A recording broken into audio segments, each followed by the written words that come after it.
এই কথা দি তুই কি বিয়েতে লাল বেনারসি পরবি নাকি? বড্ড সেকেলে হবি কিন্তু। এখন বেশ অন্য রকমের শাড়ি আর ডিজাইনের ওড়না দেয় মাথায়, ফিউশন হয়। আর শোন, এক গাদা গহনা পরবি না। যেদিন গহনা কিনতে যাবি আমিও যাবো তোর সঙ্গে। আচ্ছা, বৌগতে কি পরবি?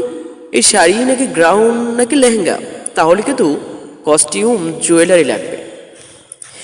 লিপি একটু থাম তো, সেই কখন থেকে বকবক করেই চলেছিস। বিয়েটা তো আমার নাকি? নিজের বিয়েতে করিস এত প্ল্যান, এখন চা। এক ধমক দিয়ে নিজের মাস্তুতো বোন স্বরলিপিকে থামিয়ে দেয় রূপকথা।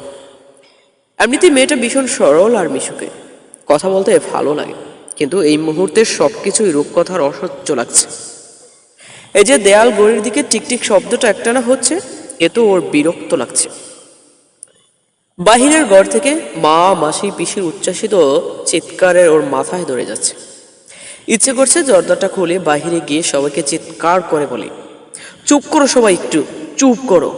এমন অশিক্ষিতের মতো চিৎকার করার কিচ্ছু হয়নি। অনেক মেয়ের ভালো ছেলের সাথে বিয়ে হয়, তার জন্য পাড়ায় উল্টো দিকের সম্পর্ক না থাকা প্রতিবেশীকে সবকিছু চিৎকার করে জানাতে নেই, কিন্তু বলতে পারল না। তাই নিজের ঘরে বসেই নিষ্ফল আক্রোশে হাতের মুঠি পাকালো। ওর ফর্সা নাকের পাঠা ফুলে ফুলে উঠতে লাগলো। চোখের কোণে এক বিন্দু অস্ত্র এসে জমা হলো। কিসের যে রাগ, অস্থিরতা, আক্রোশ সারাক্ষণ ওকে কুড়ে কুড়ে খাচ্ছে, ওর নিজেও বুঝতে পারছে না। বারবার কেন মনে হচ্ছে ও অন্যায় করছে, ঠকাচ্ছে নিজেকে, রুদ্রকে, বাকি সবাইকে। একটা সত্তা বারবার মনে করিয়ে দিচ্ছে ও বঞ্চিত। রুদ্রকে ঠকিয়ে ও আসল নিজেকেই ঠকালো, নিজেকেই বঞ্চনা করলো। আর একটা সত্তা বলছে না, কোনো ভুল করেনি ও, রুদ্রকে তো সময় দিয়েছিল, রুদ্র তার ব্যবহার করতে পারেনি, তাতে রূপকথার কি দোষ? ও সম্পর্কের অধিকার আছে, নিজের জীবনটা সুন্দর করে গুছিয়ে নেওয়া, নিজেকে ভালোবাসা, নিজেকে গুরুত্ব দেওয়া, এগুলো তো অন্যায় নয়। তবু কেন বুকের ভেতরটা এমন ফাঁকা ফাঁকা লাগছে? মনে হচ্ছে খুব প্রিয় একটা কিছু হারিয়ে ফেলেছ। কাউকে এ কথাগুলো বলতে পারছে না, নিজের মনেই গোমড়ে মরছে। রুদ্রর মধ্যে কোনো চেষ্টা নেই, নিজেকে উন্নত করার কোনো জেদ নেই। এরকম একটা উদ্যমহীন মানুষের সাথে কি সংসার করা যায়? যায় না। শুধুমাত্র ভালোবাসার ভরসা করে কি লাভ থাকাবার বাকি? উপকরণগুলোকে উপেক্ষা করে যায়? যায় না। রূপকথা যা করছে সব ঠিক। আজ আবার কুশলের সাথে দেখা করে আসছে। এমনিতে সবকিছু ঠিক হয়ে গিয়েছে, শুধু আজকে ওদের সাক্ষাতের পরেই বিয়ের তারিখটা ফাইনাল হবে শুধু। বাহির থেকে দরজা ধাক্কানোর শব্দের সম্মতি ফিরল রূপকথা। মা ডাকছে। এই হয়েছে এক জ্বালা, যখন তখন মায়ের এই উৎপাতে শান্তিতে বসার উপায় নেই। হয় খাওয়ার জন্য ডাকছে, নয়তো মাসির সাথে বসে বসে মুখে মাখার গড়ার কোনো ফেসপ্যাক নিয়ে আসছে। বিরক্তি লেগে গেল রূপকথা। ও দরজাটা খুলে বেশ চাতালো কণ্ঠে বলল, কি হয়েছে? রূপকথার মা বলল, বাইরে সবাই কত হাসি মজা করছে, তুই ঘরের মধ্যে এমন একা একা বসে আছিস কেন? লিপিকেও বাহিরে পাঠিয়ে দিলি? কুশলের সাথে ফোনে কথা বলছিলি নাকি? রূপকথার মুখটা বিরক্তিতে কুচলে উঠল। এই হয়েছে আরেক জ্বালা, সারাক্ষণ মা মনে করছে রূপকথা বুঝি হবু বরের সাথে গল্পে মত্ত। কিন্তু এই কদিনে মেরে কেটে দুবার হয়তো কথা হয়েছে ওদের মধ্যে, আর এই দুবারই আজকের দেখা করার সংক্রান্ত কথা। কিন্তু মাকে এখন সেটা কে বোঝাবে? রূপকথার বিরক্ত মুখে বলল, শোনো মা, আমার আর কুশলের গল্প করা ছাড়াও আরো অনেক কাজ আছে। সারাদিন ফোনে হ্যাজাতে ভালো লাগে না। যাও, তুমি কি জন্য ডাকছিলে? রুমা মানে রূপকথার মা হাতে ধরা থাকা বাটিটি এগিয়ে দিয়ে বলল, এই যে তোর মাসি বস্ত্র, হলুদ, চন্দন আরো কি কি সব দিয়ে ফেস প্যাক বানিয়ে দিয়েছে, মেখে নে। আজ আবার কুশলের সাথে দেখা করতে যাবি, এরকম কেলে কুষ্টি হয়ে যাস না। শোন, মেখে আধা ঘন্টা রাখবি, সাথে সাথে আবার স্নানে চলে যাস না। রূপকথার মাথায় নেড়ে সব কথা সায় দিল। মা ছোটবেলা থেকে রুদের ঘরে আসার পর কালো কুষ্টি শব্দটা যতই ব্যবহার করুক, আসলে রূপকথার শরীরের মেলানিন কমই আছে, তাই ওকে ফর্সা বলে সবাই। রূপকথা ডার্ক সাইডে সুন্দরী নয়, রাস্তায় ওকে দেখলে কেউ থমকে দাঁড়িয়ে আরও একবার ঘুরে তাকাবে না, কিন্তু ও ভালো করে দেখতে। ছোটবেলা থেকে এই বিশেষটা শুনে এসেছেও। উচ্চতা গড়পাতা বাঙালি মেয়েদের মতোই স্বাভাবিক, চুলো পিঠ ছাড়িয়ে কোমর অব্দি, সবই স্বাভাবিক। তবুকে দেখলে ভালো লাগে, চট করে মুখ ফিরিয়ে নেওয়া যায় না। সাধারণ দেখতে, সাধারণ পড়াশোনা, সাধারণ মধ্যবিত্ত পরিবারের মেয়ে, তবু কেন যে বেলা কাকিমার আনা এই সম্বন্ধটা ওরা ওকে পছন্দ করে ফেলে, তাই এখনো বুঝল না রূপকথা। ওর মা এটাকে ভগবানের আশীর্বাদ বলে মেনে নিল। কুশলের ছবি, ওদের বাড়ির অবস্থা, মা বাবার মুখে শুনে রূপকথা বারবার একটাই কথা মনে হয়েছে, কুশল তো আরো ভালো মেয়ে ডিজার্ভ করে, তবে কেন? কথাটা জিজ্ঞেস করতে হবে কুশলকে। ফেসপ্যাকটা শুকিয়ে যেতে ঘরের লগায় বাথরুমে ঢুকে পড়ল রূপকথা। আজ রবিবার, খেয়ে দিয়ে শান্তিতে একটু ঘুমানো যাবে না। মাসি, পিসি, লিপি সব মিলে আড্ডায় পড়বে, ওকেও বসতে হবে। জামা কাপড় ছেড়ে শাওয়ারটা অন করে দিল রূপকথা। ঠান্ডা জলবন্দি শরীর স্পর্শ করতেই পুরনো স্মৃতি মনে পড়ে গেল ওর। একদিন নন্দনে কলেজ কেটে সিনেমা দেখতে গিয়েছিল ওরা দুজন। বেরিয়ে মোড়কুঞ্জে যাবে ঠিক করেছিল, কিন্তু সিনেমা হলে বসে টের পায়নি কখন আকাশ ভেঙে বৃষ্টি নেমেছে। সঙ্গে ছাতাও ছিল না। হল থেকে বেরিয়ে দুজনেই শেডের তলায় দাঁড়িয়েছিল, কিন্তু অনেকক্ষণ বৃষ্টির পরেও থামার কোনো লক্ষণ ছিল না। জলের ছাট এসে ভিজিয়ে দিচ্ছিল ওদের। সন্দেহ হয়ে আসছে, বাড়ি থেকে একবার মা ফোনও করেছিল, এবার না বেরোলে তো সত্যি দেরি হয়ে যাবে। প্রথমে বাসে স্টেশন, তারপর সেখান থেকে ট্রেনে পৌঁছাতেও সময় লাগবে, তাই বৃষ্টি মাথায় নিয়ে বেরিয়ে পড়েছিল। বৃষ্টির ঠান্ডা ফোঁটার সাথে মিশে গিয়েছিল রুদ্রুর পুরুষালী হাতের ছোঁয়া। ওর গালে চোটে গাড়ে রুদ্র হাত ছোঁয়াতেই থরথর করে কেঁপে উঠেছিল রূপকথা।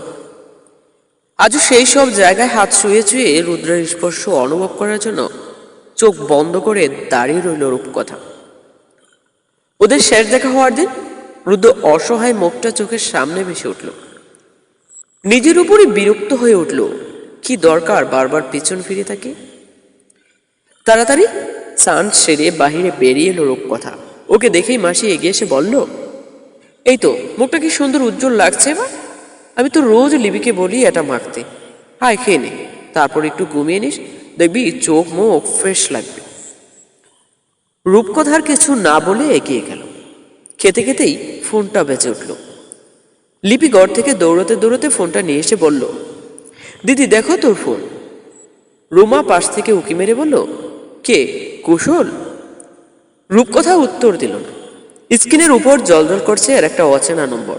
ব্রু কুচকে সেদিকে তাকিয়ে ফোনটা কানে চাপতেই ওপাশ থেকে একটা কণ্ঠ উঠল, রূপকথা আমি অরণ্য বলছি, রুদ্রর বন্ধু। তুমি একবার আসতে পারবে? ও সকাল থেকে কিরকম পাগলামি করছে, আমরা সামনে রাখতে পারছি না। রূপকথার প্ল্যান করা ফোঁটা উপরের দিকে তুলে বলল, তাতে আমি কি করব? তোমার বন্ধু কি কচি খোকা নাকি আমি যা বলবো তাই শুনবে? রূপকথা আর চোখে তাকিয়ে দেখলো মা ওর দিকে সন্দেহের চোখে তাকিয়ে আছে। ও ফোনটা কেটে দিল। খাওয়া হয়ে গিয়েছে, তাই গড়ে চলে এলো। স্বরলিপি ওর সাথেই খেতে বসেছিল। রূপকথার পেছন পেছন ও গড়ে এলো। রূপকথা আজ বিকেলে কি পরে যাবে, তার সাথে কি কানের দুল পরবে, সমস্তটা ও গুছিয়ে দেবে। কিন্তু ওরা ঘরে এসে ঢুকতেই রুমাও ঘরে চলে এলো। স্বরলিপির দিকে তাকিয়ে বলল, তোর মা তোকে ডাকছে, দেখ তো গিয়ে। লিপি চলে যেতেই রুমা মেয়ের সামনে এসে দাঁড়াল। তারপর তীক্ষ্ণ কণ্ঠে জিজ্ঞেস করলো, তোর এখনো ওই ছেলেটার সাথে যোগাযোগ আছে তাই না? রূপকথার বুকটা কেঁপে উঠল। ও নিজেকে যতটা সম্ভব স্বাভাবিক রেখে বলল, কোন ছেলে, কার কথা বলছো তুমি? এইদিকে শালি হারামজাদি, ভিখারি বাড়ির মেয়ে, আবার বড় কথা, আর আমার মায়ের মুখে মুখে তর্ক করবি? বল, করবি? বাবা মা কি কিচ্ছু শেখায়নি তোকে? ঋতুমার চুলের মুঠি ধরে বিলাস ওর মুখটা চেপে ধরল বিছানার সাথে।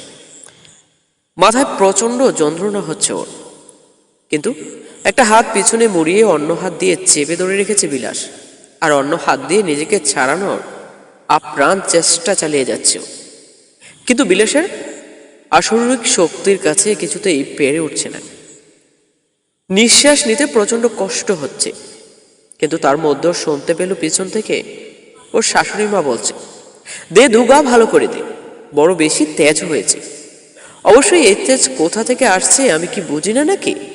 সব ওই কুসঙ্গে পড়ে হয়েছে, কিন্তু আমিও জানি ঘরের বউকে কিভাবে শাসন করতে হয়। অসাবধানে হাতের মুঠিটা আলগা হয়ে গিয়েছিল বিলাসের। যেটুকু ফাঁক পেয়ে ভোগ ভরে নিঃশ্বাস নিয়ে নিল রিতমা। তারপর হাহাকারে উঠে বলল, ছেড়ে দাও বিলাস, খুব লাগছে, প্লিজ ছাড়ো।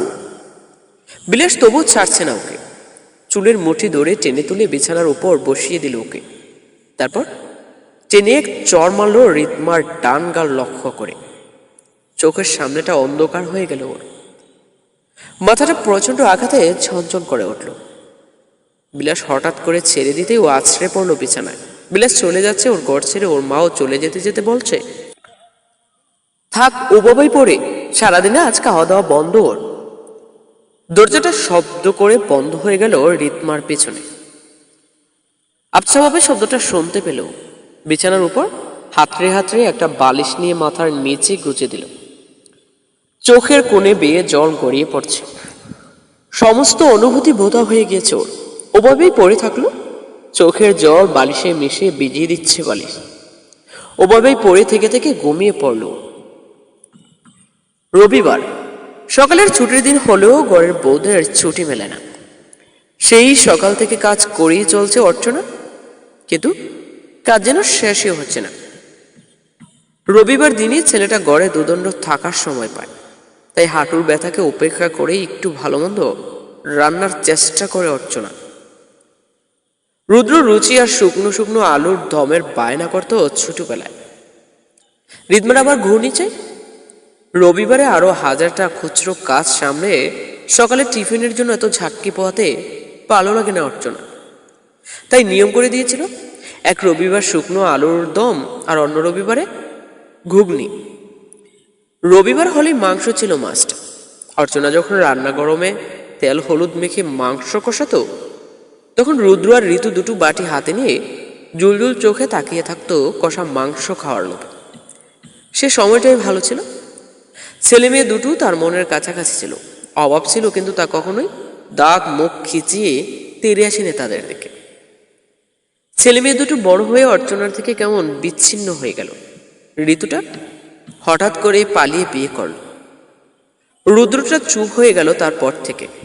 ওদের বাবা এসবটা নিতে পারল না। হার্ট অ্যাটাক হলো একটা ছোটখাটো, নয় করে খরচও তো কম হলো না। ওদিকে ঋতুর শাশুড়ি ঠারু ঠারু শুনিয়ে দিল, পালিয়ে বিয়ে হয়েছে তো কি হয়েছে, মেয়ের ব্যবহারের সমস্ত কিছু, খাট আলমারি ড্রেসিং টেবিল দানের বাসপত্র গায়ের গয়না সবই দেওয়া উচিত। দুটো ফিক্সড ডিপোজিট ভাঙা হলো। সমস্ত কিছু টুকটাক করে গড়িয়ে দেওয়া হলো। মেয়ের সুখ খুঁজতে গিয়ে ছেলেটাকে অবহেলা করা হয়ে গেল। রুদ্রটা আরো পড়ার ইচ্ছে ছিল, তারা দুজনেই বুঝে, কিন্তু বুঝে উচ্চ বাচ্চ করে না। ছেলেটাও মুখ বুঝে রইল। তারপর নিজে নিজেই টিউশনি শুরু করলো, চাকরি পড়া শুরু করলো। এখন আর প্রতি রবিবার মাংস হয় না, তবু লুচি আর শুকনো আলুর দমটা করেই অর্চনা। রিতমার শ্বশুর বাড়ির বড় লোক, ওদের বেবারেও মাংস হয়। ফোনে গল্প করে মেয়েটা, হাসি চলকে চলকে পড়ে ওর প্রতিটি কথায়। না, দীর্ঘ শ্বাস ফেলে না অর্চনা, মেয়ের সুখ শান্তি কামনা করছে। ভগবানকে বিশ্বাস করে এসেছে, রুদ্ররও তার এমন অবস্থা যেন হয়। দুপুরবেলা খেয়ে দে রান্নাঘরে একটু পরিষ্কার করে ঘরে এসে বসলো অর্চনা। বেশি বেলা হয়নি, মেয়েটাকে একটু ফোন করবে নাকি। ওদের নিশ্চয় খাওয়া হয়ে গেছে এতক্ষণে। টেবিলের উপরে রাখা ফোনটা হাতে তুলে নিয়ে স্বামীর কাছে গিয়ে আবদার জুড়ল অর্চনা, ঋতুকে একটা ফোন লাগাও না। উনি চুপচাপ ফোনটা হাতে নিয়ে খুঁজে খুঁজে মেয়ের নম্বরটা ডায়াল করলেন। রিং হতেই ফোনটা অর্চনার হাতে দিয়ে দিলেন। তারপর চশমাটা চোখে ভালো করে এঁটে খবরের কাগজে মন দিলেন। কিছুক্ষণ রিং হওয়ার পর রিতমা ফোনটা রিসিভ করলো, কিন্তু ওর গলা শুনে একটু আগের খুশির উদাও হয়ে গেল অর্চনার মুখ থেকে। মেয়েটার গলা এমন শোনাচ্ছে কেন? কান্নাকাটি করছে নাকি? হ্যালো হ্যালো কুশল, হ্যাঁ বলো রূপকথা, আমি শুনতে পাচ্ছি, সব বলো। রূপকথা বলছি আজ বিকেলের 4টে তো কুশল বলল, হ্যাঁ কেন, এনি প্রবলেম? রূপকথা বলল, না না প্রবলেম কিছু নেই, জাস্ট শিওর হয়ে নিচ্ছিলাম। কুশল বলল, ওকে ভাই, সিউ সুন। ফোন রেখে দিল রূপকথা। তাকিয়ে দেখলো ওর দিকে উদ্ভাসিত মুখে তাকিয়ে আছে স্বরলিপি। রূপকথা মুচকে এসে ব্রু নাচিয়ে জিজ্ঞেস করলো, কিরে ডেবডে করে তাকিয়ে আছিস কেন, কিছু বলবি? স্বরলিপি বলল, তুই আজ ডেটে যাচ্ছিস দিদি, আমি যে কি এক্সাইটেড লাগছে। ওর বলার ধরনে হেসে ফেলল রূপকথা। ওর থেকে মাত্র 4 বছরের ছোট স্বরলিপি, অথচ এখনো ছেলে মানুষ।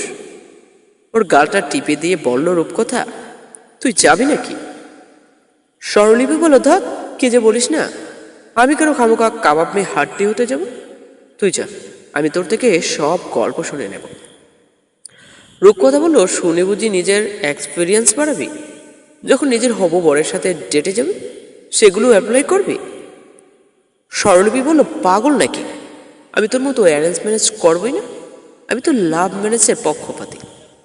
অ্যারেঞ্জ ম্যারেজ কথাটা ঠক করে কানে বাজল। ও কি চেয়েছিল নাকি এভাবে নতুন জীবন শুরু করতে? কিন্তু সময় পরিস্থিতি ওকে বাধ্য কর। মা যখন হঠাৎ করে ঘরে ঢুকে রুদ্রর কথা জিজ্ঞেস করেছিল, ভীষণ ঘাবড়ে গিয়েছিল। মা তো একটু জানতো রুদ্রর কথা, সন্দেহ তো করতেই ওদের সম্পর্ক নিয়ে। কিন্তু বেলা কাকিমা না ওই সম্বন্ধটা যখন ও এক কথায় রাজি হয়ে গিয়েছিল, তখন মনে হয় হাফ ছেড়ে বেঁচেছিল মা। তাই খাবার টেবিলে ওরকম একটা ফোনে ঘাবড়ে গিয়েছিল। অনেক বুঝিয়ে মাকে ঘর থেকে বের করেছিল, কিন্তু মাকে না হয় যা খুশি বুঝিয়ে দেওয়া গেল, কিন্তু নিজের মনকে কি বলে বুঝাবে? রুদ্রর জন্য চিন্তা কি হচ্ছে না? হচ্ছে তো, কিন্তু আজ কি করে কৌশলকে ছেড়ে ওর সাথে দেখা করতে যাবে? কিন্তু স্বরলিপিকে দেখে একটা কথা মাথায় এলো। সেদিন এটা ভেবেছিল, কিন্তু তাড়াহুড়া মনে ছিল না। ও এগিয়ে এসে স্বরলিপির দুটো হাত ধরে বলল, আমার একটা কাজ করে দিবি লিপি, কেউ যেন জানতে না পারে। লিপিকে সবটা বলতেও এক কথায় রাজি হয়ে গেল। তারপর 5 বৎসরের রুদ্রর দেওয়া সমস্ত গিফট গুছিয়ে ভরে দিল লিপির ব্যাগে। কানের দুল, চাবির রিং, ছোট হার্ট শেপ কুশন সব গুছিয়ে দিয়ে নিজের তৈরি হতে বসলো রূপকথা। তো ফ্রেন্ডস, আজকের পর্ব এ পর্যন্তই। জানি না আপনাদের কাছে কেমন লেগেছে, আমি চেষ্টা করেছি যথাসম্ভব ভালোভাবে উপস্থাপন করার জন্য। আর অবশ্যই আপনাদের মন্তব্যগুলো কমেন্ট করে জানিয়ে দেবেন। আর বিশেষভাবে অনুরোধ থাকলো, আপনি যদি এখনও চ্যানেলটি সাবস্ক্রাইব করে না থাকেন, প্লিজ এখনই সাবস্ক্রাইব করেন। আর সবার আগে ভিডিও পেতে পাশে থাকা বেল বাটনটি ক্লিক করুন। আজ আসি, দেখা হবে নতুন পর্বে। আল্লাহ হাফেজ।